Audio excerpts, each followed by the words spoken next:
Cavell. Here. Kowal is not here yet. McGillivray is absent with notice. Powell is not here yet. Charles. Present. Long. Here. Moss. Present. Markham. Here. You have a quorum. Thank you. We are starting the meeting a few minutes early, so that may be part of the issue. Okay, next up on the agenda is our Pledge of Allegiance. Ms. Charles, would you please lead us in the pledge? I pledge allegiance To the flag of the United States of America and to the republic for which it stands, one nation, under God, indivisible, with liberty and justice for all. Okay, next up, we have approval of the minutes from the October 12th meeting. Moved by Commissioner Moss, supported by Commissioner Cavell. Any comments, changes? All in favor of approving the minutes, say aye. Aye. Opposed, say nay. Minutes are approved. Next up is approval of today's agenda. Moved by Commissioner Moss, supported by Commissioner Cavell. Any additions or deletions from the agenda today? Okay, seeing none, agenda, all in favor, say aye. Aye. Opposed, say nay. Okay, we will move on to public comment. Is there anyone from the public who wishes to address this committee at this time? Seeing no one, I will close public comment at this time, and we will move on to communications. I need a motion to receive and file. Commissioner Long, supported by Commissioner Moss. Anybody have any issues with, oops, sorry about that. Any issues with either, any of the communications? All right, do we need to prompt the vote on this one? Yeah, we'll do that. Okay, please prompt the vote. It's tardy to vote.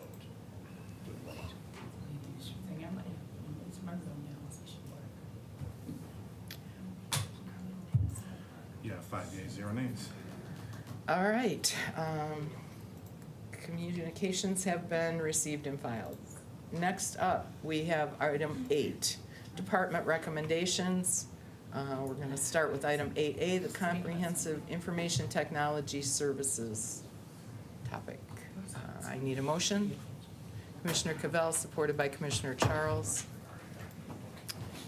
Good morning. Good morning. Please identify yourself and. Good morning, Commissioners. Mike Tim, Director of IT.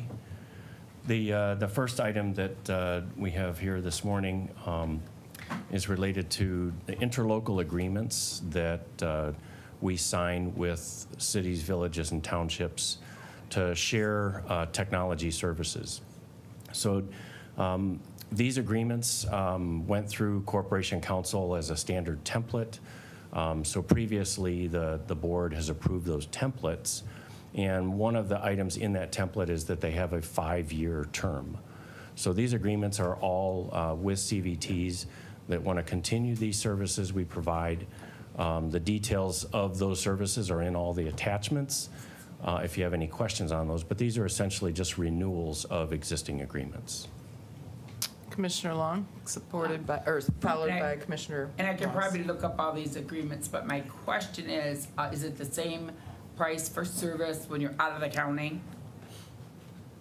So You know, the ones out of like Shelby Township and Wayne County Airport, are they the same price? Or are they based on how much they use or what? yeah, they're all consumption based, and they're done basically at a cost neutral. We're not making money on these agreements. So is that price and then how you figure it out that like, do you take a price, it's the same price for everyone and then how much service times? It does vary. For example, one of the things that will vary are communication lines Okay. that we might procure to connect out to an out-of-county agency. That communication line, often those are paid by distance, so they are more expensive to Tuscola County, for example. Okay, and then, this is one you might not know even though, but where's the city of Hudson? It's the only one I haven't heard of. Do you know? City of Hudson, does anyone ever hear of that? In Ohio? No, it's south. No, it would- It's south, it would be you know, Michigan. Further south. That way? Okay, thank you, I'm just curious. It's Ohio. Okay. It's a lovely little town. It is? Okay, well, I'll have to go there sometime. Thank you. Thank you, that's it. It's the only one I didn't know though, Hudson. I'm like, where is it? Just north of Morenci. Yeah, I know. You know where Morenci is. All right. Commissioner Moss. Thank you. Now, these are basically just rollovers, right? I'm sorry? These are basically just rollovers, right? Just rolling it over. Correct. Right. We aren't making any money on it from other communities? And as a government entity, we are just covering our costs. Oh, you're not allowed to? That's too bad. Gee, I mean, oh, well, I think it'd be a great revenue source, but there you go. Okay. Well, and you know, that's just part of the policy behind these IT service agreements, that it wasn't our intent for them to be revenue generating or revenue positive, but to cover our costs. Because in most of these cases, we are sharing services that we can provide and leverage our capability to support, you know, a smaller entity that doesn't have the resources we do. Yeah, no, but outside the county, I mean, you know, I understand, I get it, but gee, it's too bad. All right, thank you.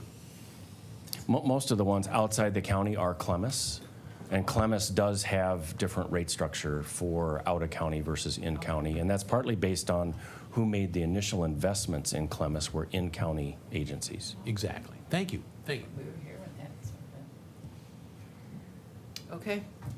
Anybody else have any questions on this item? If not, let's go ahead and prompt the vote.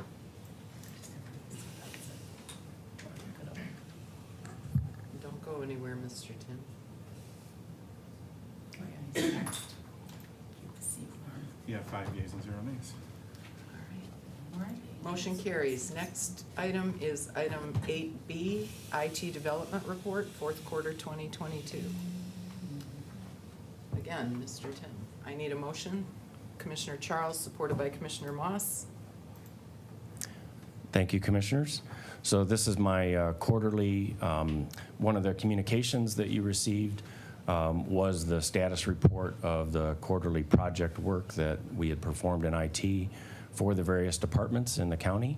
And this is the report of that, and then the allocation of dollars that move from the general fund into the IT fund to basically pay for that work. So some of it comes from general fund departments, and some of it comes from proprietary fund departments, and that's the reason for the two different numbers. They're both around 1.4 million this particular quarter.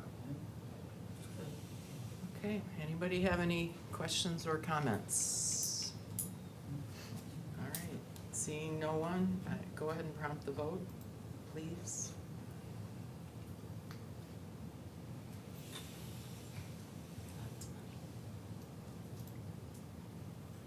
You have 5 yeas and 0 nays. Motion carries. Thank you very much. Next up, we have item 8C, a request for compliance of SCAO ruling to redact personal identifying information, PII, in probate court filings. I need a motion. Commissioner Cavell, supported by Commissioner Charles. Thanks, guys. Thank you, Commissioners. So you'll recall we've talked quite a bit actually in the last several months about Laserfiche as a document management platform. We just finished and went live in the February timeframe. There were some changes from SCAO, the Supreme Court Administrative Office, that we added some additional features through the April timeframe for the Circuit Court. And that was basically to comply with judgments, with rules from SCAO that said we need to remove PII, personally identifiable information, from court documents. So the Laserfiche platform, we did some development work and worked with the clerk's office in the court to eliminate PII.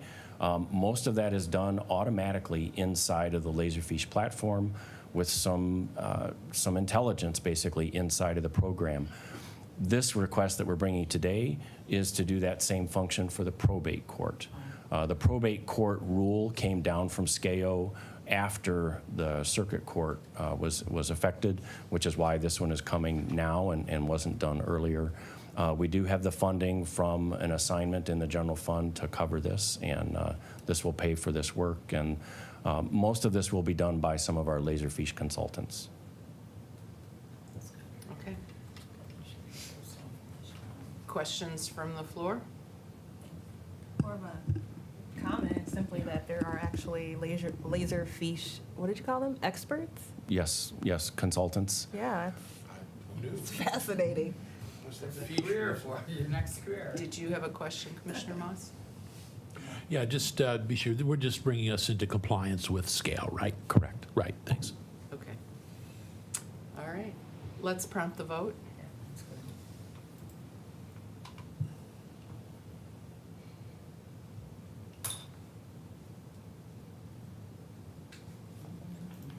You have 5 yeas, 0 nays. Okay. Thank you very much, Commissioners. All right. Thank you, Mr. Tim. So next up, we have, go back. Item 8D, which is, sorry, I got it. Sponsorship of the 2023 Pontiac Arts Commission Program. And I'll move it. moved by Commissioner Moss, supported by Commissioner Cavell. Is there anybody here to speak to this today? I know this was Commissioner Powell's project. There's Mr. Keys. I think you're it.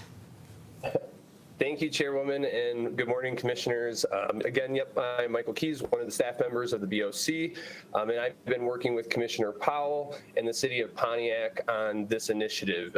As you'll see in your packet, this is a $100,000 request to go directly to the City of Pontiac because they are seeking sponsors for the for their art commission for the year 2023. And so I'm sorry Commissioner Powell isn't able to make it today, but of course she'll be available at the full board and in between. But if there's any questions that commissioners have, I'd be happy to try to address them today. Commissioner Long. So I just wanted to, I'm reading over this. Is it just the 100,000? It's not like a special event. It's just for the funding of the whole year to keep them going? Is that correct? Correct. Yeah, correct. They're seeking dollars to supplement for the entire program, and that'll allow them to increase participation and actually increase the number of public events that they're having throughout the year. Okay, and then are they seeking funds? I see they're seeking funds from other partners. Did they find any other funds? Do you know that? If they found any other funds beside us? I know that there are 2 other organizations that are looking at providing funding. They're in the same process that we're in right now, where their committees are going through the approval. So I don't have anything that I can tell you today in terms of additional funding, but I can tell you that in the meetings that we've had, there are 3 additional funding sources. Okay, thank you. Commissioner Moss. Thanks. I may have missed this. Is this ARPA funding distribution? No, just general fund? This is actually an allocation out of the special projects fund that the commissioners have set aside. There is a number of funds in the unallocated amount that the executive has aside that will be transferring over into our special projects. So there is a total of $1 million that have been set aside for special projects, and this will account for 100,000 of that. Thank you. Now, this isn't basically our side of it. It's the it's Pontiac's side of it, but this is going to be an ongoing cost, and what we're giving them is basically possibly one-time money, and they probably ought to be advised that this may not be something they should count on forever, but yeah, okay. And Commissioner, Correct. that's a great, when we do ask them to fill out the application, we make very clear that this is a one-time allocation and should not be counted on for continuous funding. Thank you. Thank you, Mr. Keys. Anybody else have comments or questions? Seeing nobody, let's prompt the vote.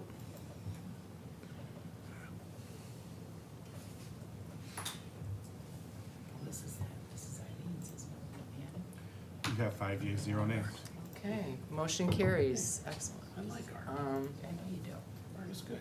All right, next up is item 8E. Again, it's a BOC Special project sponsorship of the 2023 Youth Maritime Underwater Interest Development Program.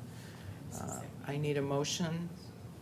Commissioner Long, supported by Commissioner Charles. This is Commissioner Kowal's project, and she brought this program to the board a few months ago to talk about what it is they do.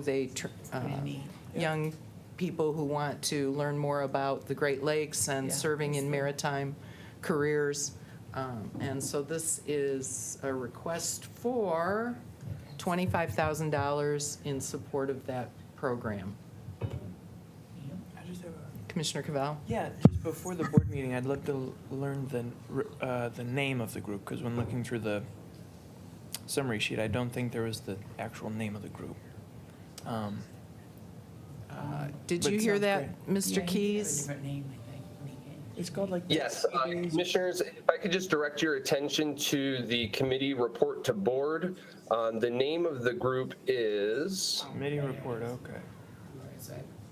sorry, I'm just switching through because I think as Commissioner Cavell pointed out, it was not in the item summary, so I apologize about that. Youth Maritime Underwater Interest Development Program, is that the name? Is that the name of the group, or is that just the name of like the resolution, like, the special project title? Because I thought So the name that- was something different. I do too. I think there was something different. Yeah, that's the actual name of the program. The name of the group is the Noble Odyssey Foundation. There you There we go. go. There it Cool. is. I knew it. Yep, so this is, just to be very clear, it's the Noble Odysseys Foundation's 2023 Youth Maritime Underwater Interest Development Program.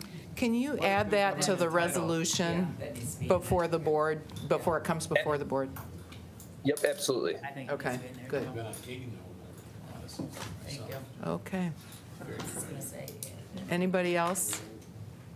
I personally found that fascinating when they came and made that presentation, and expanding that program, I think, would be a good thing, so I'm happy to support this resolution. Okay, let's go ahead and prompt the vote. Stir the gill man. underwater. Protect the lakes, protect our water supply, Water is life, right? Don't stir the gill man. Yeah, 5 yeas and 0 nays. Okay, motion carries. Thank you very much, everyone. That concludes item 8, department recommendations. We'll move on to item 9, Public Health and Safety Committee recommendations from the Michigan Department of State Police for the fiscal year 2023 Secondary Road Patrol and Traffic Accident Prevention Program. Moved by Commissioner Long, supported by Commissioner Moss. Good morning. Good morning. So this is our annual SRP grant acceptance, and the good news is that they've made a legislative fix, so we should have permanent funding going forward. If you recall, this one is the roller coaster where we delete and add positions, because we get our initial allocation, we have to delete positions, then we get a supplemental funding, and we get to add the positions back in. The fix was made prior to us coming to the board, so I want to thank the board staff for helping us get this together, because our original submission was deleting positions, but we got the additional funding, so we were able to work it out. So what we're doing with this is continuing 7 positions, 1 sergeant and 6 deputies, and then we're actually creating an additional deputy and paying for vehicle expenses and equipment, so. Okay. Anybody have any questions or comments for the Sheriff's Department? Let's go ahead and prompt the vote.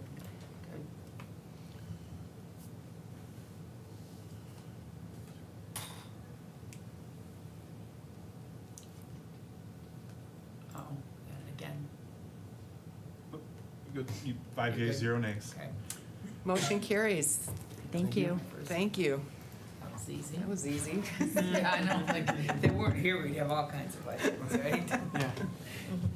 All right, moving on to item 10, Legislative Affairs and Government Operations Committee recommendations.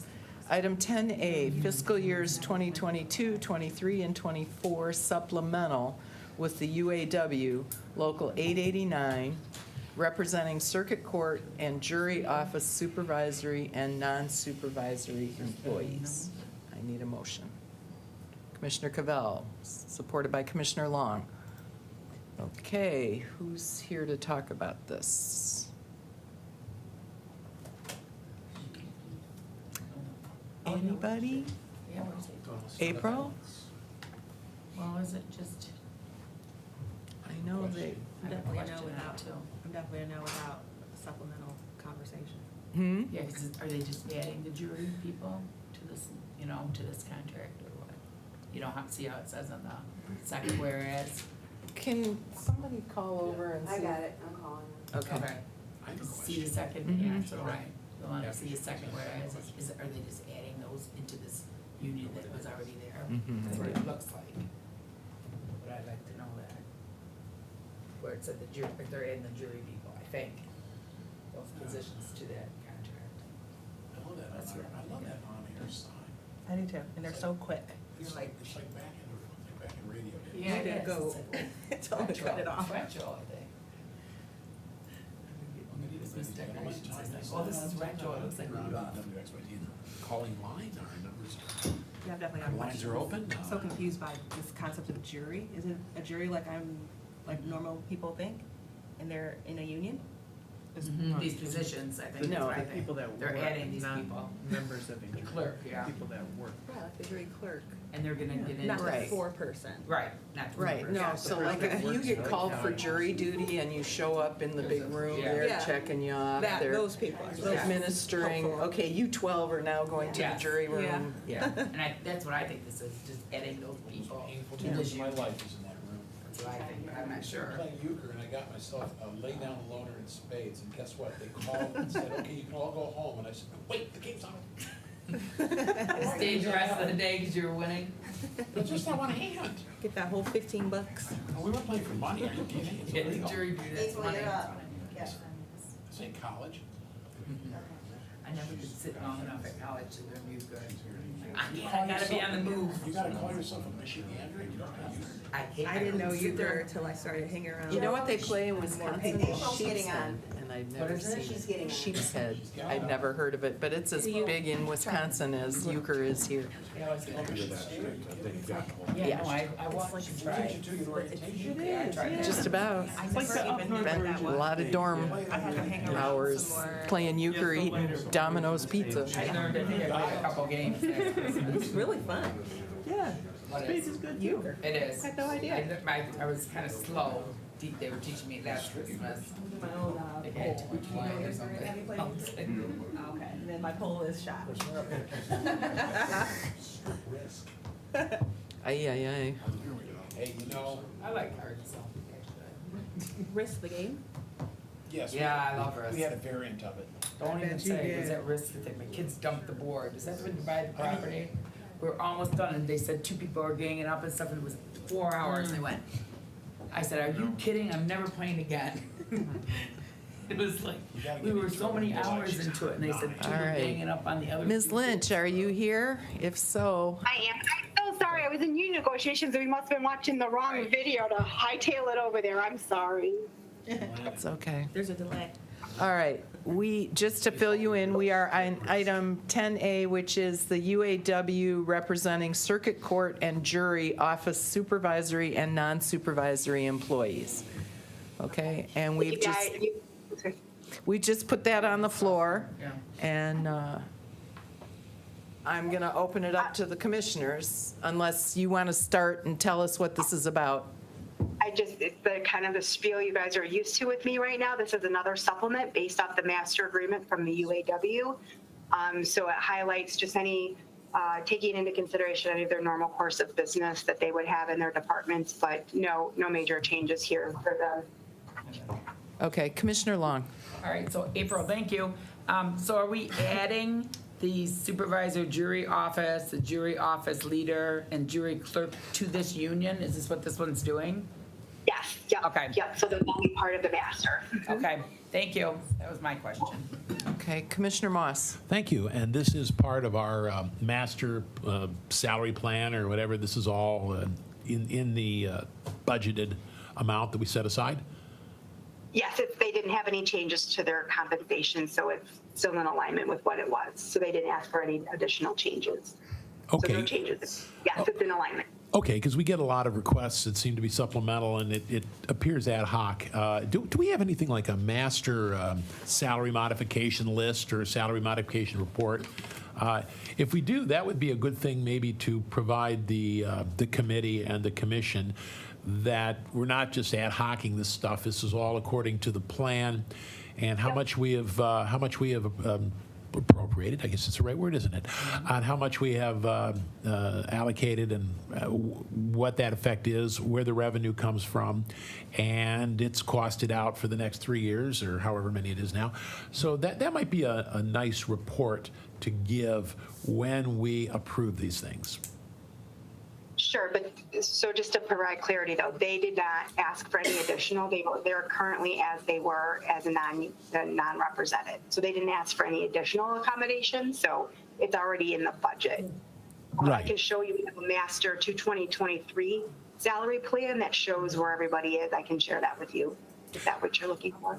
And if there is additional changes, I can share that. And there would be a budget amendment in there as well if there was any changes there. But I can do that. Okay, thank you very much. Commissioner Cavell. Yeah, can you help me understand the increase in the 457 county match going from $500 to $1,500? What does that mean, and how does that work functionally for the folks? Sure. Yeah. So the UAW had approved an additional match. So right now, if you put in 500, the county will match you 500, and we increase that from 500 to an extra 1,000. So now it's a total of 1,500. You can get matched up to that amount, above and beyond the 401. Nice. Okay. By choice. Is there a cap? Oh, sorry. Is there a cap? The 1,500. Well, the match is capped at 1,500, but you as an employee can match up to the IRS ruling, which I think is about 21,000 right now. And it's all voluntary. You don't. There's like the 401 you have to match, and the 457 you do not. Thank you.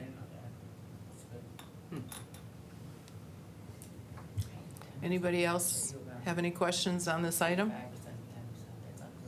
If not, let's prompt the vote. Karen asked the question. Don't go anywhere, Ms. Lynch. We have one more. You know.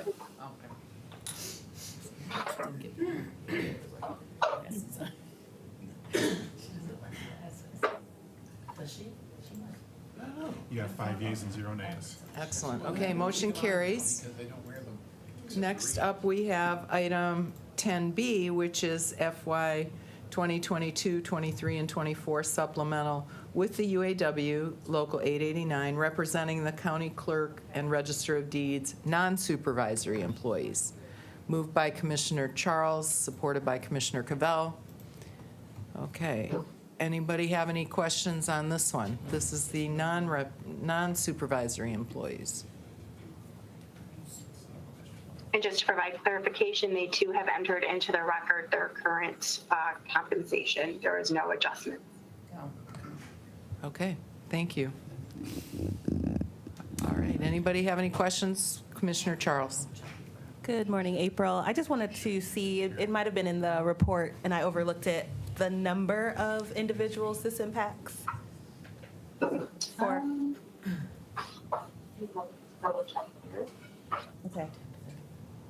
And then you're welcome to get back with me and send it to the chair. Sometimes we put it in there and I don't see it, but I can get back to you on all of them. Yeah, I was just going to say to send it to the chair. Also, the number of UAW. I don't know if we have like a list. This might be something like what you were saying of just the numbers of staff in those roles. Yes. Okay. Thank I you. sure can. Okay, any other comments or questions? All right, seeing none, let's go ahead and prompt the vote.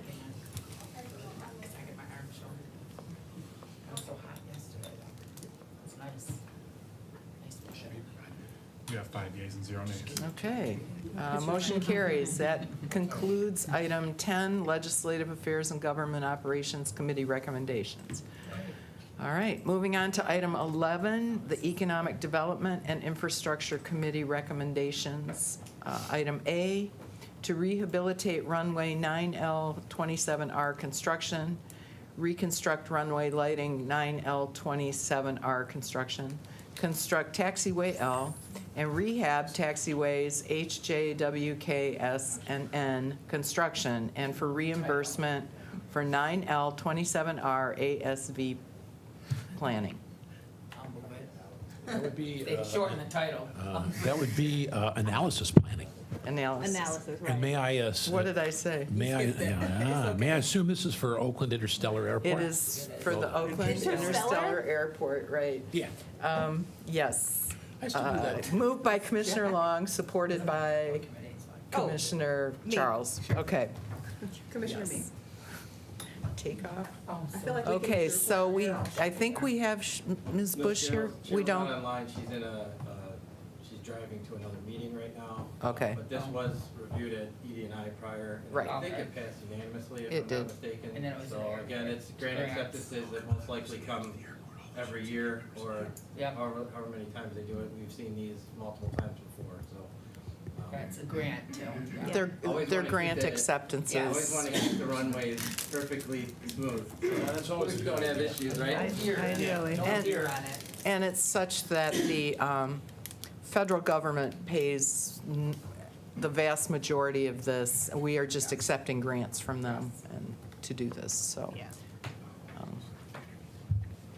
Any other questions or comments? Seeing none, let's go ahead and prompt the vote. Name it Dave Vanderveen, Interstellar Airport. I would vote for that. You have 5 yeas and 0 nays. Thank you. Motion carries. So that concludes our departmental recommendations for today. Up next, we have our presentation on ARPA appropriation and spending status update. I need a motion. Commissioner Moss, supported by Commissioner Cavell. And while people are preparing, I will be right back. Get a cup of tea. Oh, we're putting the presentation on. We're going fast without these other members. Who are these people with the damn maps and everything? Oh, no, we're still. We're doing great. Still. 10, 20.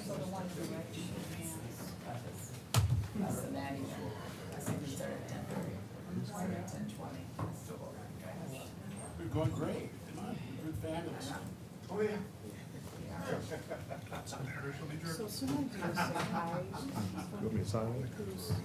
hi all, hi everyone. Is this spot ready? Where do you stop? Hi everyone. Thank you. That was what I was looking for. There we go. Yeah. I'll try one more. I'm out.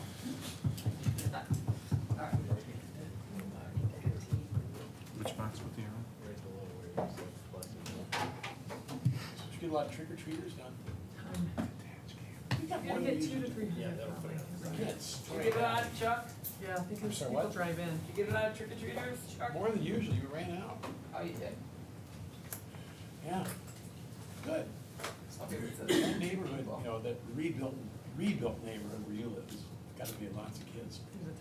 Yeah, we live in Greenbelt Elementary School. Ray, warm Ray. It was fun, it was busy. I know where you live, yeah. Yeah, we have more than usual. Some years we don't have any, but no, we had a lot. Tons. Where are you, what part of town are you in? Dorchester, just off By Adams. Adams, over here. Yeah, Maple and Adams. Yeah. Second Street North. We have the best Christmas house decoration, or excuse me, Halloween house decoration bar now. Frank Morrison's down. And when the tracks, it's like, that's just insane. He adds new stuff to every year. I don't think it's started taking it yet. I recommend it. It's really good. Just go over it, you'll be amazed. It's- Yeah, you saw her pockets and everything. Zero. Wait till Chris gets It's her kind of like that everyone every gets week. back. Oh, yeah. She didn't go out because of the rain and He she had doesn't do to. that much for Christmas. I mean, he doesn't She like went, they did spend on something like, Christmas. they went Yeah, Christmas with us. I think they went to they went to see Halloween and went out. Now, I mean, decorate the house. house. It's already gone. But I think the most kids we've ever had on Halloween. See it again? No, we went, me and Roxanne went. Oh, okay. Kennedy went somewhere with her friends. So, you know, she's doing her her friends. But we were, when it came out. I was going to them. I haven't been to Greece in a long time, but I went there like. That's the nice thing about all these things. You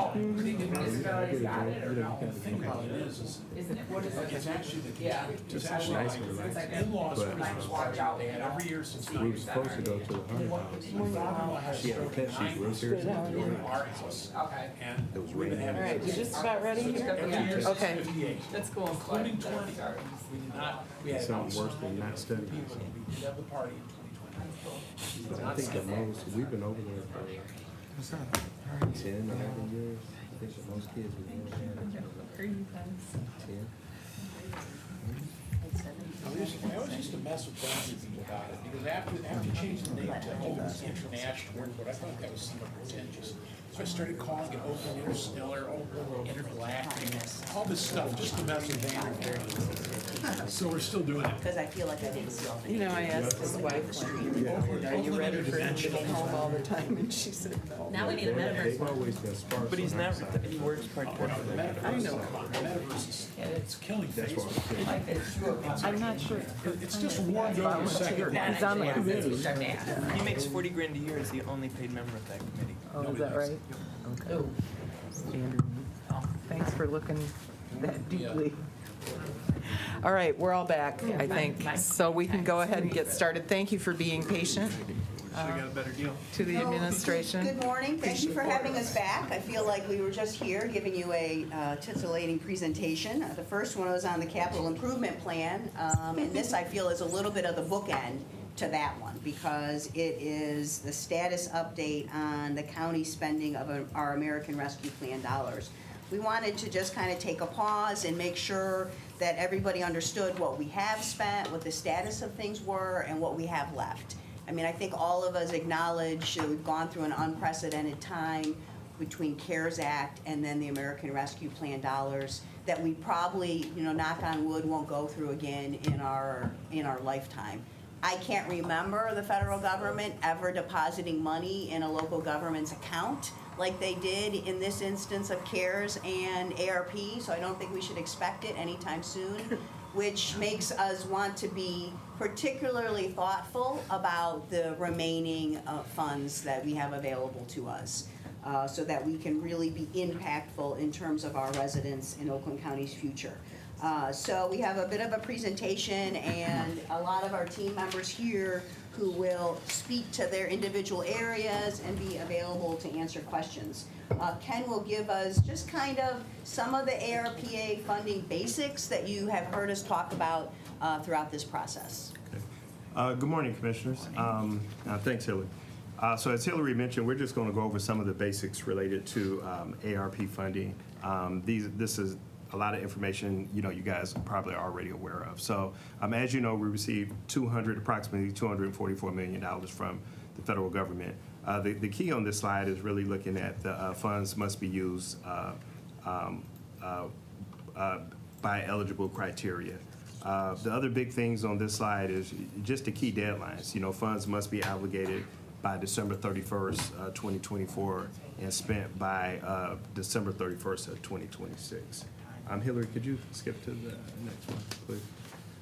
As you see on this slide, this is just a appropriation status as of October 20th. Again, when you're looking at the green bar, you see the $244 million that we received. If you're looking at the blue bar, you see the $144 million that has been appropriated. The orange is assigned, and then the shaded area, you see the $81 million that is remaining. So this slide, actually, you can see what's been appropriated based on the strategic buckets that were set up here. So if you're looking at the orange bucket, you see the skilled and educated workforce. You see the amount and the percentage that has been spent. And then it goes on to sustainable environment and infrastructure, thriving and inclusive economy, organizational excellence, county response, healthy residents, and livable neighborhoods. So what you're looking at here is a total of $162 million on this chart.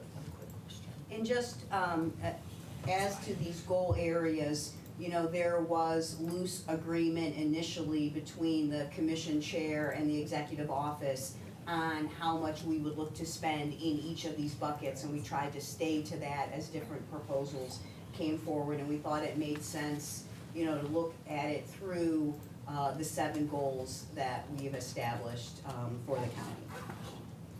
And then as we shift into the different areas that each individual person is gonna take, I just wanna kind of also remind folks that early on, you know, we were looking at the ARPA spending in 2 different buckets. We realized when we've got the first installment of ARP dollars that there were still acute needs out in the community. So when we reconvened the COVID task force, you know, we did a scan in terms of items that were still, you know, very much acute, but we also wanted to spend some time thinking about chronic needs in the county. So we started talking about things in terms of acute priorities and chronic priorities. And so when we go through these slides, you'll see us take every goal and separate out what we considered to be acute and what we consider to be chronic. So Rudy's gonna walk us through these. Okay, yeah, before we go on, Commissioner Long has a Just question. when we're on this slide, so on the chart, thriving and inclusive economy, is that money spent, was that like the small business Exactly. grants that were Yep, included yep, in that? Yeah, that's Okay. included in there, and All right. Ingrid will go over those details. All right, okay, Yeah, thank that you, is- sorry, that was you're what gonna was go. appropriated. All right, perfect, thank you. No, the presentation's at the end, but you got your sailor. We started earlier to say 15. Yep. It's okay, we got it.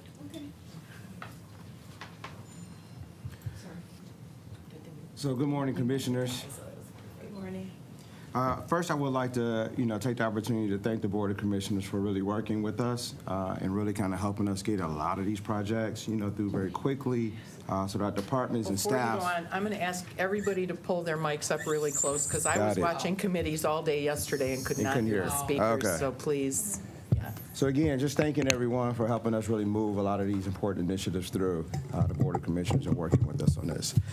So kind of walking you through our acute needs for healthy residents. You can see that we spent a lot of time putting a lot of effort into, thinking through how we help people, in the community with these acute needs. And we worked a lot with hospitals. We allocated $2 million to help hospitals with some of the problems they were experiencing in their emergency rooms, particularly around mental health. Folks showing up in crisis and not really having the appropriate staff or resources to really deal with that crisis. In the emergency room, we also set aside the $10 million that we worked with United Way with, and really thank, our ad hoc committees to really help us kind of identify, those important nonprofits that can help us spend and reach the people in the community that needed the assistance. And then also another big partner during the entire pandemic was our schools, really supporting our schools, leaning into our schools. You see, we set aside the $2 million to really assist them with identifying organizations that can help them with wrap-around resources to help families and their insurance deductibles for mental health, actually putting navigators in schools, and also with our youth assistance. And then kind of thinking through our chronic, and that was the piece that Hillary kind of laid out, right? How do we start to build an infrastructure for the future? And so some of the things that we did in partnership with you guys to set aside the $10 million for the mental health resources in schools. We set aside $1 million for our partner, Honor Community Health, in establishing a residency program here in Oakland County, where we're hoping that these residents will really kind of focus on public health needs and underserved communities. And that's a really big issue because most residencies focus at major hospitals. They move on and become, I would say primary care docs, but not necessarily with a federally qualified healthcare clinic. And so hopefully we'll have an opportunity to kind of build that infrastructure here. Supporting Corktown and Hazel Park. And then also, food was a big issue for us also in terms of how we really tackle the food landscape. And you can see the 3 projects that we have here dedicated to that. And then also the $500,000 with the crisis intervention training pilot program that I believe is going to be located in the Sheriff's Department. In partnership with OCHN. Yep. Training, yep. And so are there any questions around healthy residents at all before we move to livable neighborhoods? I'm just going to lift up a discussion that I've been in with some other folks. A while back, before COVID and CARES and all that, we had the Better with Breakfast program in the schools that was funded by the Board of Commissioners. And that was really successful, and it fed everybody in any of the schools that wanted to be part of it. So you didn't have that stratification of, you know, I'm getting the school lunch and I'm not kind of thing. But that has ended, and then this was kind of doing that instead. And the question is now, you know, the federal government has been saying this is a real issue, that there are kids in schools that aren't being fed. And I'm wondering if we are thinking longer term about helping to feed the school kids again, because we all know that hungry kids can't learn. It was expensive. I think it was $300,000. Right, I mean, the grocery bill, I mean, people Yeah. that are struggling. Right. I think it's definitely something that we can, you know, have future conversations about, particularly as we, you know, kind of think through, again, what that food landscape looks like. Yeah, I want to lift that up as something for the future in this chronic needs. Commissioner Moss. Yeah, excuse me. Is it, you know, like one of the first commandments is don't use one-time money for ongoing programs, and we are, a lot of this looks like programs that want to or should be ongoing, and the ARPA funding is one time. You know, so your rich uncle may have died, but that doesn't mean you're going to be getting this check every year for the rest of your life. So I just would caution everybody that these are great programs, but this money will be gone. And are you committing to continue these programs without this revenue? Well, I think I could speak to a few of them. You know, when you think about the $1 million that we're putting into the residency program, I mean, that's to start the residency program. That's what they needed for seed money to start. And so that program is no longer going to need our assistance. They'll have dollars coming from other resources, and they're going to be able to continue that program. So you'll see a residency program through Honor Community Health in partnership with Health 360 that we have here at the county. So you'll see those individuals moving forward for the foreseeable future. And then I can also speak to, you know, like the food landscape. I mean, that just gives us an idea. The study gives us an idea about, you know, what are the needs. And I think that, you know, the administration and this body can come together to figure out where we want to invest in and what our resources look at that time to really kind of move the needle around food. And then as you think through the $2.5 million in Corktown, you know, again, those are dollars that are needed to help them, you know, locate here in Oakland County, seed dollars.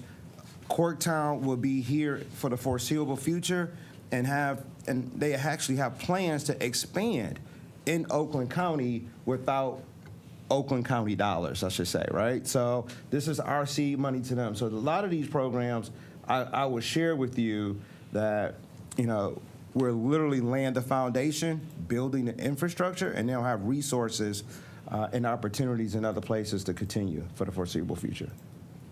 I would also add, because we share your view on that, and that's why, you know, we did have the two buckets, and we did want to think through what chronically one-time investments could really move the needle on. I think something like mental health straddles both areas, because I think we all know, you know, mental health was a crisis before the pandemic, but it absolutely was a crisis during the pandemic and now. And to a certain extent, if we help the schools, even though you could argue what's going to happen, you know, with the cliff at the end of this, if we've helped a kid in crisis, you know, during this short period of time, I think we are having a long-term impact on that kid. So I think it straddles both acute and chronic in terms of a longer-term investment. But we are definitely sensitive to what you are saying, which is why we've, tried to look at it in terms of acute and chronic and think through those things that would be changes to the infrastructure where there's not an ongoing cost to the county. Oh, well, good. That's good to hear. I know that Mr. Jen was up in Lansing when we got the word when the Snyder administration came in and John Nixon became state budget director and basically said, no ongoing, no single revenue for ongoing costs, folks. And we were like, ooh, what a concept. And that's a lesson. Once you've learned it, you don't unlearn it. I would, say to be sure, because I've seen a lot of expenses here for great programs, but that money ain't going to be there. So, and then it has to compete with other costs and other needs. Thank you. Thank you, Commissioner. My pleasure, Representative. Oh, man, I still haven't been called representative? Wow. I haven't been called that in a while. Yeah, well. So moving to the next bucket, livable neighborhoods. You can see we've also done quite a bit of work here in livable neighborhoods. $2 million that was directed, and these are acute needs, directed for our legal assistance for crisis housing needs. And we're going to start to see a lot of those invoices start to come in now to really kind of build towards that $2 million. There's been a lot of activity with our legal aid representation in the courts, helping people with their tenant issues. And then we also have $5 million that we would like to expand the number of available emergency shelter beds. This goes along with our blueprint for homelessness. We worked with the commission to, develop a blueprint about what would we need to do here in Oakland County to address homelessness. This is actually one of the goals. I think it was goal number 3, if I remember correctly, increasing the number of shelter beds here in Oakland County. And so we were able to put $5 million towards that. And then working with the Board of Commissioners around a landlord mitigation fund to the tune of $315,000. We also worked with you guys for that one. And the $2 million that we're providing in grants for critical home repair to residents and qualified census tracts in Oakland County. And then moving to our chronic needs. The first one is our housing trust. This kind of really aligns with one of our strategic goals in terms of expanding the number of affordable affordable housing opportunities here in Oakland County. So setting aside $5 million to really help developers think through and actually get developments done, to be very frank with you, right? Where we'll be able to set aside some housing for individuals who fall in a certain income bracket. And then working with the board to move through a $5.6 million allocation to support our older residents. And you can kind of see how that breaks down in terms of how we think we're going to really support that community. And so you'll see $5 million for like senior centers for capital, technology, infrastructure, equipment improvement, and then a smaller amount of dollars, of $500,000 to fund series of educational and COVID community pieces for Oakland County, and that's practically a mailing that we're going to be doing to our seniors. And then Commissioner Long has a question for you, Mr. Yes, Commissioner. Thank you. So on the $5 million for the senior centers, so I think Commissioner Nelson said the applications were going to be open October 31st. And so now I have my municipalities, because I let them know about this, my senior centers. So what is the status when they can do an application? It is open on our website. And Ashley McBride sent out an email to all of the senior centers, the 36 that were eligible, so I can make sure that tell me if you can give that to me afterwards. I'll make sure that they had the that they she got might the have known, email. this was a week and a half. Oh yeah, after our board that was meeting. just like on Monday, I think. Monday she sent it out because All we right. scheduled 2 briefings, virtual briefings to answer any questions that they have. Okay. But we'll send around the link to everyone so they can go circle encourage back with their senior senior centers to apply. I think that it is through December 9th. Okay. Commissioner Moss and Commissioner Kowal are also on that, the the committee that's overseeing that as well. So we Okay. hope to review applications by the end of the year. All right, so that's not late, this is just starting, and I It's just probably just starting. talked too early, so thank you. That was my question, but I think for all the other commissioners, just make sure your senior centers got the application. Get their request in to Commissioner Cole, Commissioner Moss, and whoever else is on. I have a Thank quick you. question, and then I'll move to Mr. Cavell. You said something about home repairs in specific census tracts. Yes. So what are those census tracts? So these are the qualified census tracts that we have here. Working with Guidehouse, for us to be able to move a $2 million critical repair program through, it had to be COVID related, right? And so the way that we were able to make that connection was looking at our qualified census tracts. I don't know them off the top of my head, but I can get them to you, after the meeting. I just wondered how they were defined, This was something that was defined by the federal government, during the pandemic. Okay, thank you. Commissioner Cavell, you had a question. Yeah, and to the qualified census tracts, there's 17 of them in Oakland County, but then focusing on municipalities, there's 4 cities that count due to the rates of poverty and free and reduced lunch. So it's Hazel Park, Royal Oak Township, Oak Park, and Ferndale. But then there are other census tracts in like Waterford or Southfield. So, okay. To what you're presenting, Rudy, when will we see things like the critical home repair, the housing trust fund activated, right? We passed this in April. The RFP is actually going out for the critical home repair. I mean, it's not going to be something that we're going to do, right? So the RFP is actually prepared and teed up to probably go out in the next couple weeks. Okay. The housing trust fund is probably going to take a little bit longer. We still have to hire the staff, put together a board, get policies together. So that's probably going to be a little bit more longer of a runway that we're going to need to get that one going. Okay. And the shelter beds? And I should probably say the actual application is out there, right, on our website for the Housing Trust Fund Manager and Coordinator. And then what was your last one? I'm sorry. The shelter beds. The shelter beds, I think what we're going to do, and I just actually had a conversation with Shane about this, we haven't approved or accepted the home grants yet, the ARP home dollars. We haven't accepted those dollars yet. So I think what we would like to do, when those dollars are accepted, we'll take those home dollars, which are dedicated towards, homelessness type, housing issues, and take this $5 million and pair it with the $10 million. Cool. So that's going to be a longer runway whenever we get to the board to be able to get those accepted. Understood. Yep. Thank you. You're welcome. Okay. I think that's all the questions. Go ahead, Mr. Hobbs. Thank you. I think that. Yeah, that pretty much wraps it up, yep. Okay. So for the thriving and inclusive economy, you're just going to highlight those. Hi, good morning, commissioners. So we'll go over the thriving and inclusive economy. But just to orient you here right now, the first one that we have up there is the 18 million.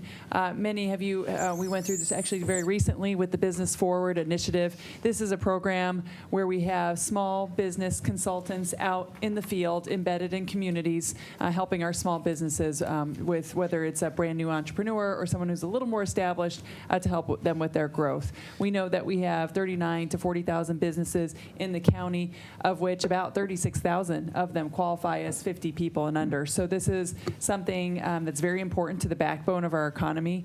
We also know that our small businesses were hit harder than our larger ones due to COVID, and so therefore this was an important initiative for us. So the first round that we came forward to the commission for was for $3 million, and that was to kick off this program and get it up and running. We since came back for an additional $15 million, and that was approved, and that was to allow us to more than double the staff when we get to our final head count, and then also allow us to conduct this business over the course of the 4 or 5 years of the ARP programming. So you see that in the first bullet. The second thing that we've come forward with that was approved recently was the $15 million for Project Diamond 2. This is the program where we are working with our manufacturers across the county, and we are equipping them with additive manufacturing capabilities, and that's the 3D printer. And this allows for this transformation and this transition into the Industry 4.0, this new innovative, technologically based manufacturing field. And in order for, again, some of our manufacturers who were hit hardest during COVID, because some of them were shut down due to COVID restrictions and other factors, they were also hit very hard. So this will help them grow with their business to transition. We fear that those smaller mom and pop type manufacturers that don't accept and get into this new technology will, not thrive and move forward with some of our other manufacturing. So those are the two major things that you see here, subject to your questions.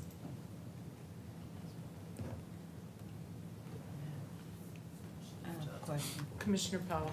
So I just had a quick question in regards to the 3D printing. Them companies, are those companies where an individual who may have a vision go to these companies to be able to use these 3D printers to help them? And let me just give you a perfect example of something. Okay. I was contacted by a real estate. Well, he's into the real estate, right? He's the construction. He builds homes. Right? Okay. Yep. He was telling me that he was watching something done in another state through 3D printing where they drop the foundation, but they're using 3D printers to do it. Yeah. And so when he brought it up, I said, well, I know the county gave these I don't know nothing about it, but I'm like, 3D printing, I heard that. Right. The county gave some money to a bunch of companies. I'm thinking that y'all should be able to kind of deal with these companies. So if not, or is it private? Like, that's what I'm trying to see. And if that's something, I would like to kind of connect this construction worker with one of these companies, I guess, to kind of have that discussion, because it's a new way of building homes and it's supposed to be very faster, like a faster process, and dropping the foundation, the basement like foundation. Yeah, so I didn't know if that was something that they can do or not. So the primary focus is to get these distributed to manufacturers. However, this is more than just giving these companies a 3D printer and they go off and do their own thing. It allows an IT network so they can be connected in the cloud, and so someone could say, hey, I need 10 widgets, or let's just say I need 300 widgets, but that's more than one little person can maybe print in one day. Gotcha. So you could put out a request over the network. You could have maybe 10 people, digitally raise their hand and say, I can print 20 here, I can do here. Then they could get that total of 300, and now each of these different companies can get a little revenue based on that order. Right. So it could do a number of things. It can help internally for that company to fulfill a need. It can help externally for a greater group of people, or it could allow a contractor or a developer or a construction worker, such as what you're just saying, go to one of our partner companies and say, can you fulfill this? So there's a lot to this, right? So and we're building refer him to economic development? Yes, absolutely. Yes, yeah.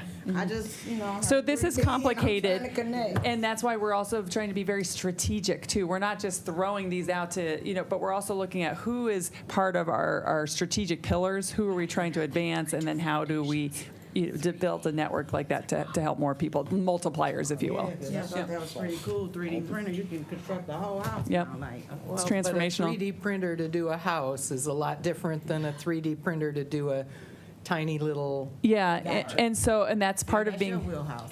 And that's part of being thoughtful. So we also realize some companies only need a teeny 3D printer, which is a smaller one, whereas some are going to need these large industrial metal fabricating printers based on what they do. So it's going through an application process, also embedding what does a company do, what are their needs, and how do we make sure we have a very robust network to fulfill all these different things. Okay, do we have a group that does that vetting, that's outside people, or this is part of the partnership with Automation Alley, and having a project management team doing this and working on this. Mm-hmm.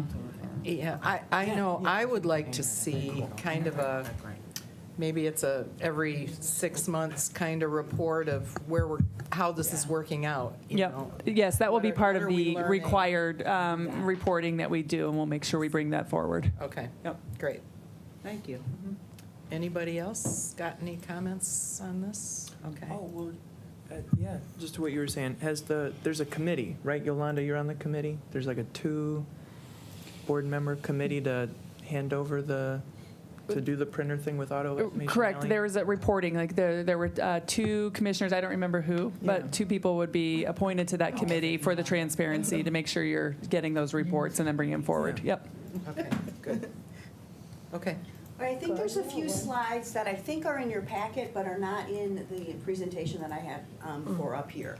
So there's 2 additional areas, skilled and educated workforce. And Rana Elago is with us. Rana, if you have not met her, is our Oakland 80 administrator, but she's with us today to kind of give us a summary of the spending, both acute and chronic, under skilled and educated workforce, which I think you should have in your packet. Can someone tell me if you have these slides in your packet? Yeah, we do. Okay, good. Good morning. Good morning, folks. Thanks, Hillary, for the introduction. I'll cover first the skilled and educated workforce acute needs. These acute needs really helped us with providing direct assistance to residents with mitigating barriers to education and work. The first bullet is $1.5 million, which is allocated for flexible workforce assistance. These funds allowed us to really support individuals with obtaining or retaining employment or training or going back to school, getting a new job, transitioning to employment. Funds were used to support individuals with wraparound supports. Some examples include transportation, housing, education needs like books or fees, workforce needs like tools or supplies, to give a few examples. As of the end of September, these funds have assisted 271 individuals with removing 324 different barriers.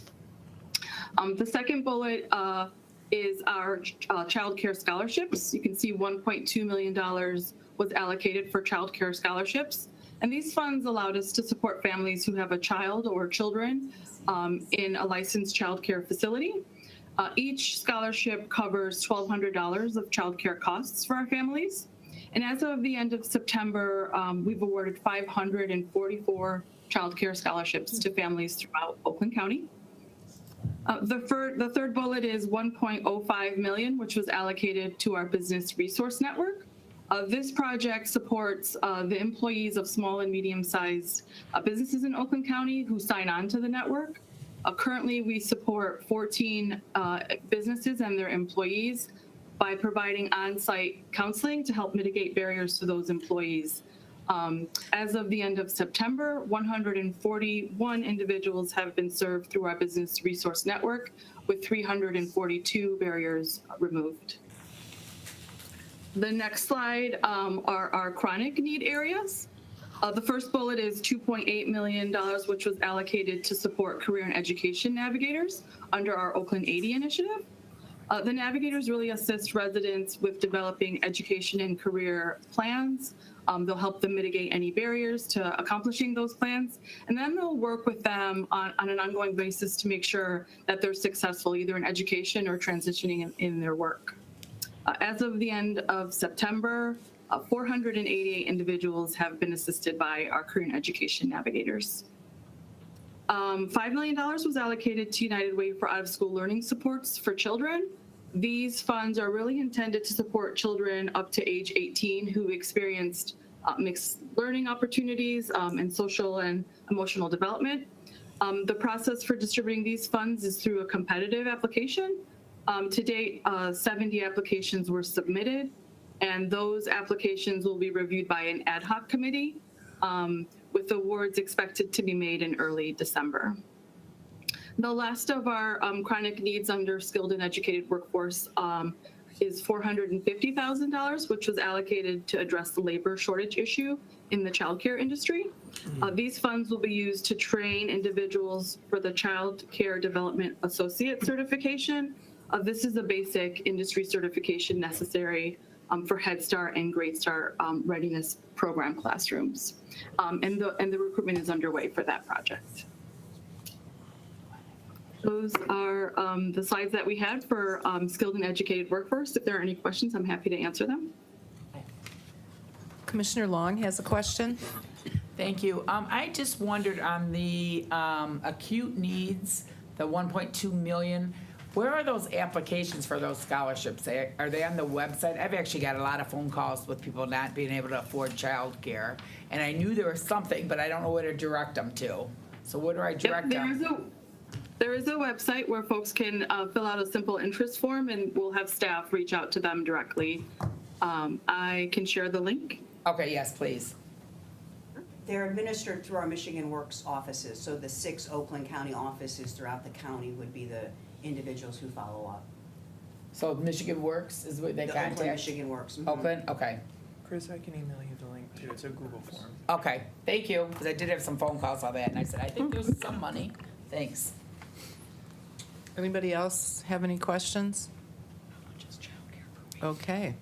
Then the other, a couple of slides that you have, Ken will go over, and that's the sustainable environment and infrastructure area.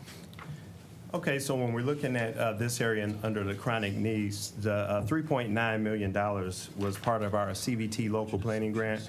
And the purpose of this grant was to provide financial assistance to local municipalities with regard to project planning, design, and professional services related to water infrastructure projects. It's a very popular project. There were 35 municipalities that received funding. Currently, I've received documentation from 14 municipalities, and 8 municipalities have completed the process. The second bullet, as you look, this is the broadband feasibility study. Of course, this study will explore just broadband options here in Oakland County. Currently, we're in the process of hiring a project manager to oversee this process, and we're also reaching out to the city of Farmington Hills, who have already completed a similar study. The third one is $120,000, which was invested in the Clinton River Trail. This is related to the ARPA component of this project has been completed. This project has to do with social determinants of health and things to reduce social isolation and things like that. $240,000 for the water affordability program. This project will provide support and increase enrollment in the existing water assistance program. This was approved back in June. And now we're looking at the $15 million to make critical investments in our Oakland County Park system.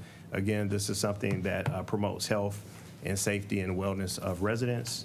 And the last thing is our $10 million to invest in the Northwest Sewer Drain, which I'm sure everyone is familiar with.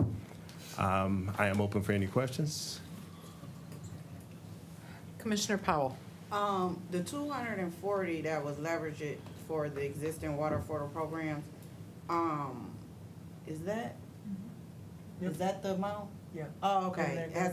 And they're gonna come to EDI in January. And Okay, I'm sorry. We were just on the water affordability committee meeting. They were saying that it was still in, so I was just making sure that that was referencing what you're referencing, or was it something else, like additional money that they're trying to request? But, okay. Yeah, that money will go to water resources for that program that they operate to educate residents about the program that GLEWA and others operate in terms of water affordability. Right, and this is to help possibly the ones that doesn't qualify, right? So this was to help increase enrollment in RAP and LIWAP, which is a program that has under enrollment. So to help get like state and federal dollars for water affordability. So this is to increase enrollment and then also study those increased enrollment techniques. And then what's going to happen is WRC is going to come back to EDI in January and talk about what they've found. And then with GLEWA, they have another plan. So they're going to also just, if y'all haven't talked about it, ask for a couple $1 million in ARPA to make water more structurally affordable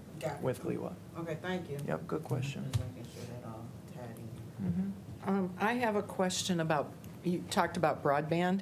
So we have the Tri-County Summit, which has a committee looking at broadband across all 3 counties, Wayne, Oakland, Macomb.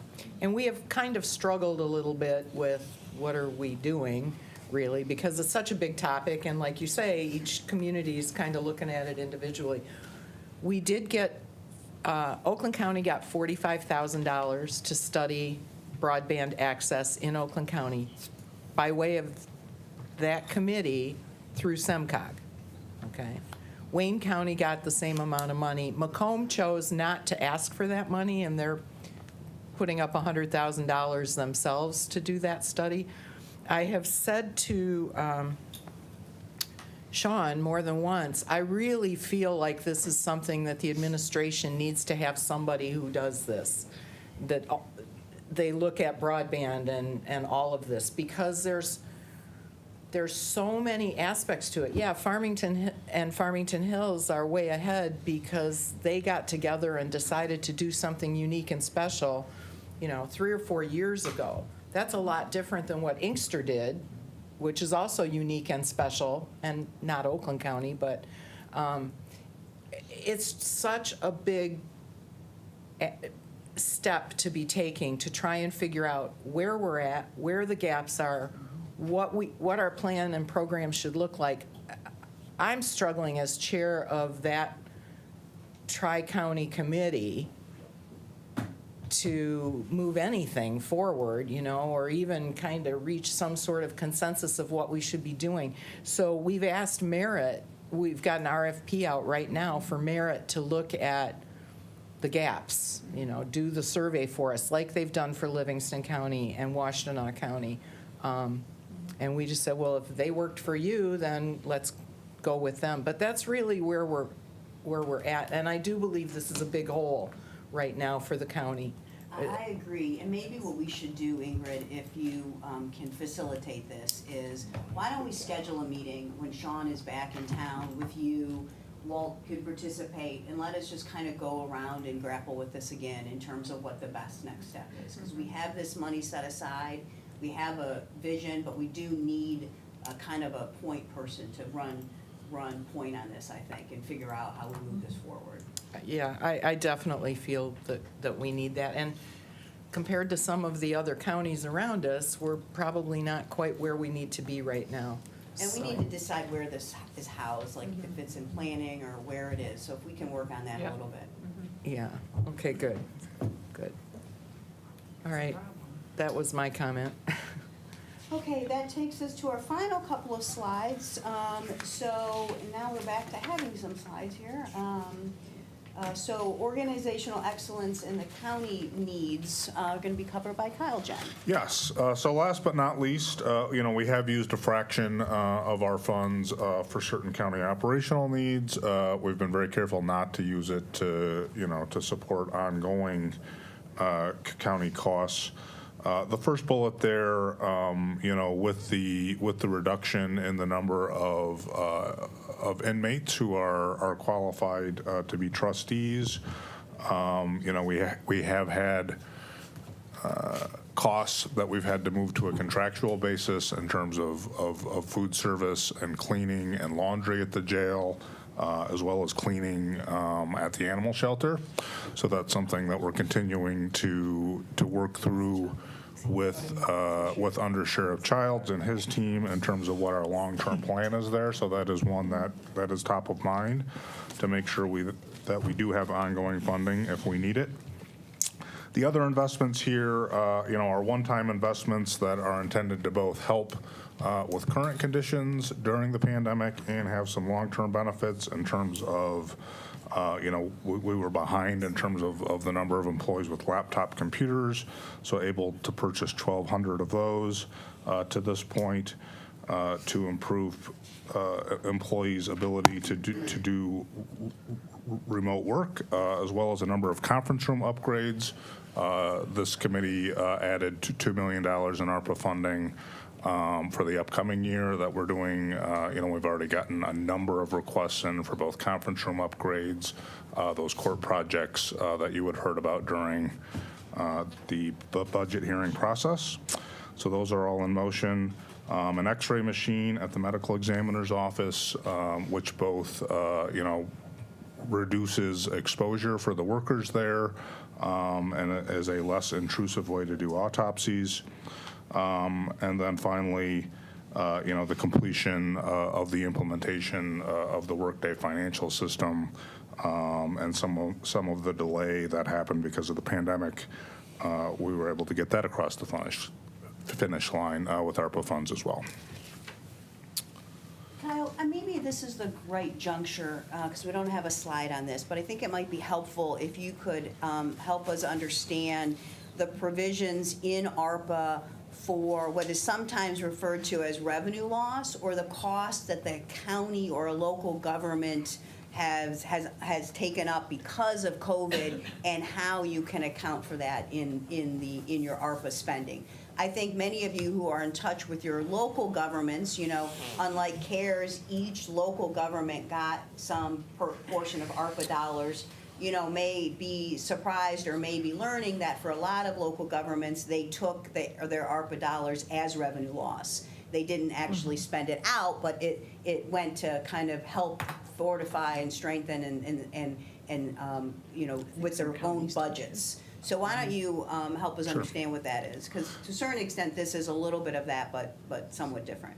Sure. So this is an area, where the guidance from the federal government has evolved over the last year plus, and we've been tracking that closely and having to do some math along the way.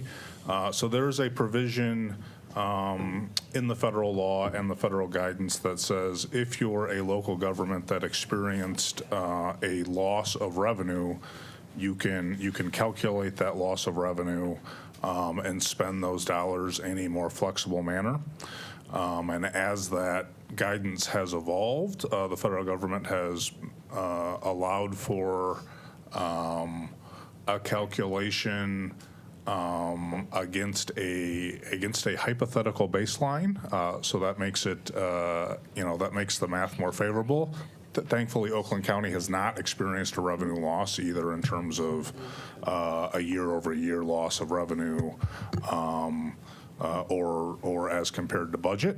However, you can assume that your revenue would have grown at about 5% per year, which is the national average over some period of time. Our revenue grows at more like 2 to 3%. So there is then a gap that's created that we've been tracking that's up into the tens of millions of dollars. So if this board and the county executive decide that there are purposes for using the ARPA funds that either don't precisely meet the eligibility requirements or will have a longer timeline, that does create some flexibility, that we could look at those things. Thank you.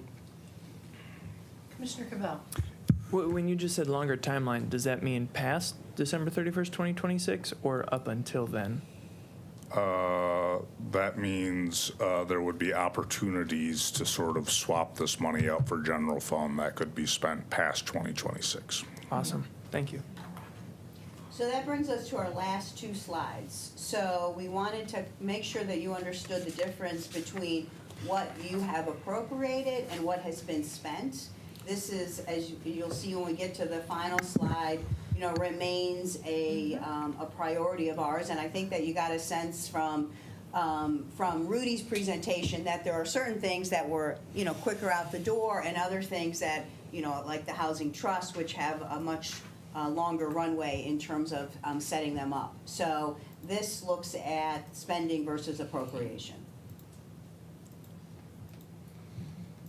And then in terms, go ahead, Commissioner Powell, did you have a question? I know I was late, so sorry, you may have referenced this, but be it that,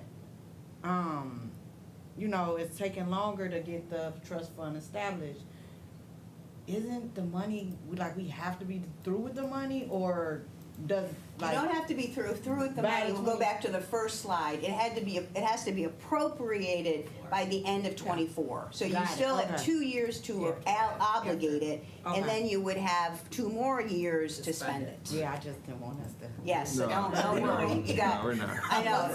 Unlike CARES Act, where we had to spend it in a year, we have more time, which I think we're trying to use wisely.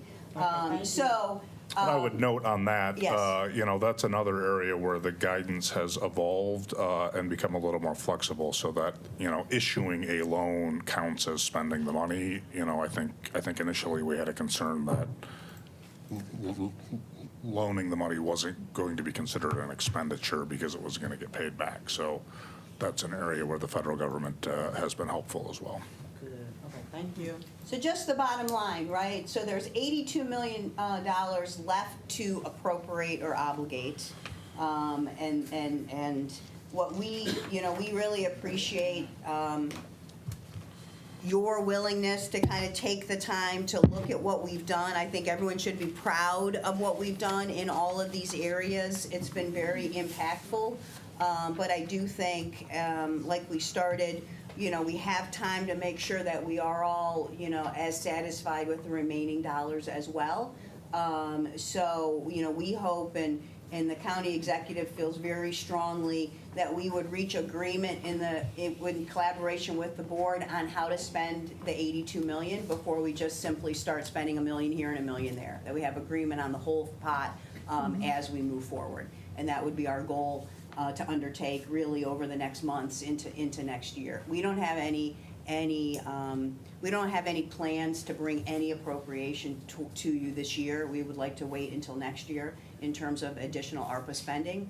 We wanted to kind of make this presentation, make sure that everyone understood the capital improvement plan obligations that we have for the next 10 years, and then, kind of make an educated, action plan for the remaining dollars.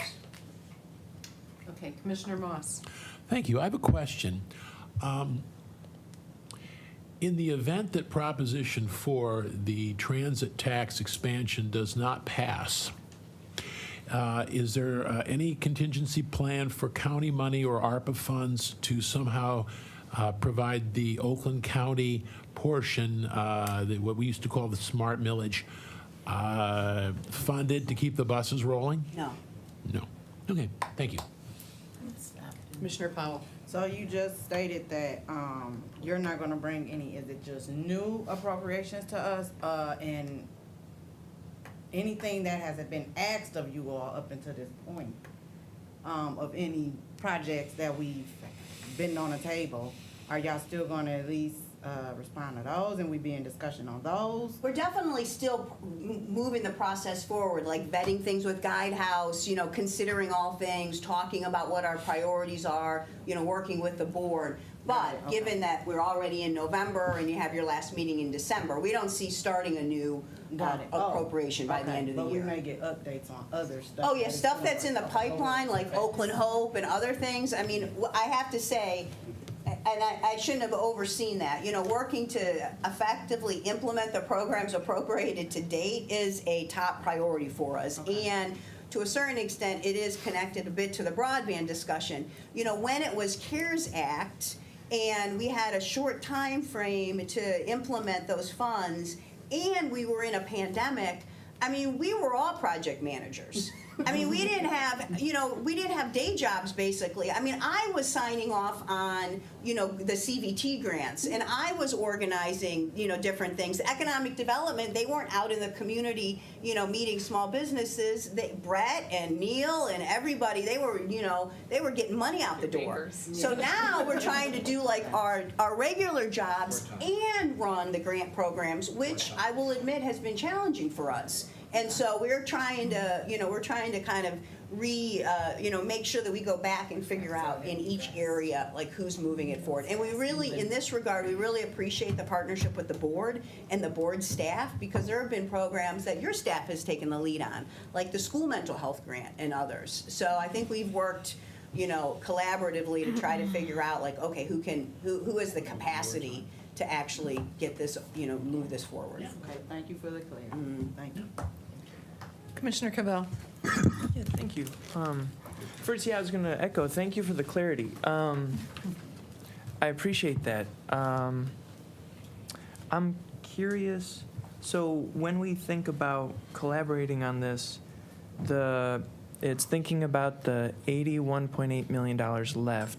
How do we best do that together, right? How do we make sure that our communities are part of the conversation, or us as commissioners are involved?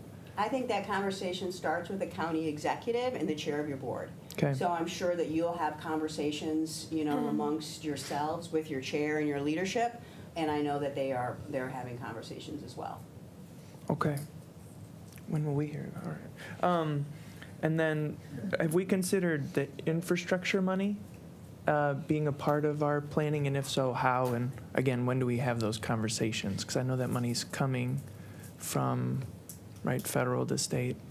Is that part of this thinking, or? I mean, we always always are thinking about that in Yeah. terms of like how we can leverage money, because you're right. I mean, the infrastructure bill and, you know, Walt is going to take on federal and state policy and link those two things together in addition to the work that he does with the board. I mean, we're always thinking about that, but we will go back to regular order after ARP and CARES Act, which is the money comes from the federal government, it goes to the state, and then, you know, it doesn't come directly to the county. So in programs like the local infrastructure grant, where we were offering communities money to do the legal, the planning, the accounting, stuff that they needed to do to get in line so that they were ready for the state revolving loan fund, which is the primary source of, you know, sewer and infrastructure, you know, that was a role that we thought we could play so that they were in a position to make applications to the state in that program, right? I mean, that's how something like the Genesee Connector ultimately gets paid for over the course of 10 or 20 years, is drawing down millions and millions of dollars from the state revolving loan fund. Our piece of it is just to ensure that we have the upfront money so that they can actually get connected while all this other stuff comes in line. So again, we're always thinking about that, but you know, we will go back to programs that are more driven by the state and through the state. Okay, understood. And then you mentioned the CIP. Is there any thought or consideration, especially in light of being able to use loans or ARPA for loans, is there any consideration of using ARPA funds for these capital improvements? Or is that not part of the thing? Absolutely. I mean, I do think that we need to, you know, we need to really think through, you know, when you're looking at a 2/3 of $1 billion, right, of capital improvement needs, and the ability to use ARPA dollars as revenue loss, which basically can flow into the trust fund, the rainy day fund. I think that absolutely we all have to have a conversation about whether or not, given the fact that we have to start updating these facilities, if it would be a fiscally responsible thing to do to use some of these funds for those purposes. Because again, remember, we will ultimately have to bond to pay for all of the financing for that. But we still have to have whatever the financing cost is in each of our years of the general fund, whether it's 7 million, 8 million. So yes, I think that has to be part of the conversation. Whether it would be dedicated to a specific part of that, I don't know, but we definitely need to have the conversation about how we use the remaining dollars of ARP to help support the needs for the facilities. Okay, then this seems important to lift up then, that child poverty is one of our county's KPIs, and this seems like an awesome opportunity to use ARPA, and we've already done things that in some form or fashion affect childhood poverty in Oakland County, and we want to have it. I just want to lift up that whatever you're thinking, I would love to be a part of that conversation if it's already happening in a very direct way, and however you're having it, making sure that that's an important part of how we use this ARPA money, or some of it, as well as basic needs, because we see that there are chronic and acute needs due to COVID that are hurting tens of thousands of families that are on eviction lists. And I know we're already working on it, I know we're already talking about it, but just want to lift up that we have not dedicated direct dollars for those in ways that I think we could still do, especially because we have some money left. So that's all. Thanks. Thank you, Commissioner Cavell. You did mention one of the things that I was interested in, which was how does this play out going forward? But, you know, like you said, the executive and the board chair really need to come together. I think we as commissioners have a responsibility to get our board chair to pull us all together so that we can talk about this or do it through committee. What do you think the timeline looks like for deciding what we're going to do with this other 80 million? I mean, do you see us having a plan by February, or do you think it's going to take us another year, or got any ideas? No, I mean, I think that it is definitely a reasonable, I think we should have a framework by early next year. And I think we probably all have, different thoughts about, when the spending should happen. For example, one obvious thing that will be on our priority list is to ensure, like we have with the business navigators, that our Oakland 80 navigators stay out in the community through the duration of ARP, so through 2026. So at some point, we will bring to you a proposal to keep funding that effort, because that's really important to us. But again, so I think the timing of when we actually have to move out on the money is flexible. But I think that, everyone is anxious enough to have a sense of a framework that early next year is definitely, I think, a reasonable expectation. But when you look around us, I think, again, not to pat ourselves on the back, but we should be really proud of how much, number one, we have spent out in the community, and how much of the money that we have already obligated, and how much we're actually getting out. And doing so with the recognition that we still have 2 more years to actually obligate the money. So we really can take the time to make sure that it is being spent in as impactful of a way as possible. Good. I was going to ask about the Infrastructure Act, but you answered that question. And I will just say, I know some of you have heard me say this before, that program where Michigan Works was setting people up with tools and things to get started in a job. Your son. I have a family member who worked through Michigan Works to update his resume, find a job, and about 3 months later got a phone call from Michigan Works. Oh, you qualify for $1,000 worth of tools. And as a new building is construction, it was great. We went shopping together, and it was literally pennies from heaven. It was, and it definitely useful. And good. As an employee, he grew because he had those tools available to him. So just one example, one person, a success story. So, okay. If nobody else has any questions or comments, I think that. Thank you. Thanks for the update. What? Oh, yeah, we need to receive and file this. Somebody making a motion, Commissioner? You've got the motion. Okay. So, so we have to vote to receive and file. Yeah, let's prompt the vote. Thank you. I'm so happy we have staff who make us look so good. Yes, they do. We got great staff. We do have a great You have staff. 7 yeas, 0 nays. Okay, motion carries. Thank you, everybody. All right. Last item on our agenda is our second public comment. Is there anyone here? A couple folks who've sat here through our whole meeting. Thank you for your patience. Thank you.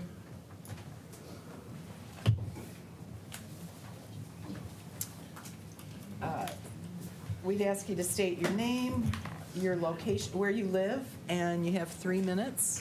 So when you're ready. My name is Jenna Berg. I'm a resident of Farmington Hills. I'm also a sheriff's deputy employed at the sheriff's office almost 9 years. This is my partner Ryan Summers from Clarkston, also a sheriff's deputy. We come to you today as citizens of Oakland County. President Biden allocated $1 billion in bonuses for frontline public safety. Ryan and I spoke during public comment in your Public Health and Safety Committee a few weeks ago. We began what we hope to be a progression of presentations where I'd like to ask for a one-time federal ARPA payment to go to the Oakland County deputies sacrificed during COVID-19, but also their recovery in the wake of COVID-19. I do, however, understand that ARPA talks have been suspended until after elections, which are next week. I still made the decision to come to public comment today because we want the deputies to stay in the forefront of your thoughts. I want you to think of these deputies when ARPA talks resume, and I want you to understand how important it is that we retain every single one of them. Beginning March of 2020, when the world shut down due to COVID-19, the deputies working for the Oakland County Sheriff's Office lived in their basements, and some even stayed in hotel rooms paying out of pocket so as to not bring exposure home to their families. These deputies were forced to work additional shifts up to 3 and 4 times a week. They missed family events and milestones while working the front lines in your communities, answering phones in dispatch, and maintaining security in the Oakland County Jail.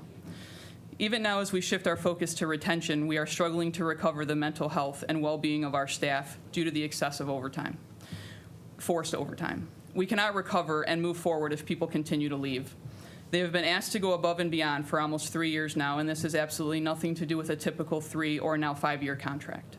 This is above that. We do not have a pension.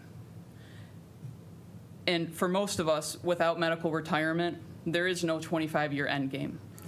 The mental health of these amazing people needs to be considered. How long can I endure this should never be a question you discuss with your spouse. Let me be a little clearer than I was in our last public comment. I want to address some confusion. The sheriff's fiscal budget and assets have nothing to do with me or why we are here. I have nothing to do with contract negotiations or what just passed. We are coming as concerned citizens. We're also members of the Oakland County Deputy Sheriff's Association. We have 700+ members in our union, and they are all worthy of my time and yours. I am asking to make a presentation to my elected commissioners regarding the federal support given to Oakland County in the way of American Rescue Plan Act funding. I say concerned citizen because the mental health of these deputies is as important now as ever before.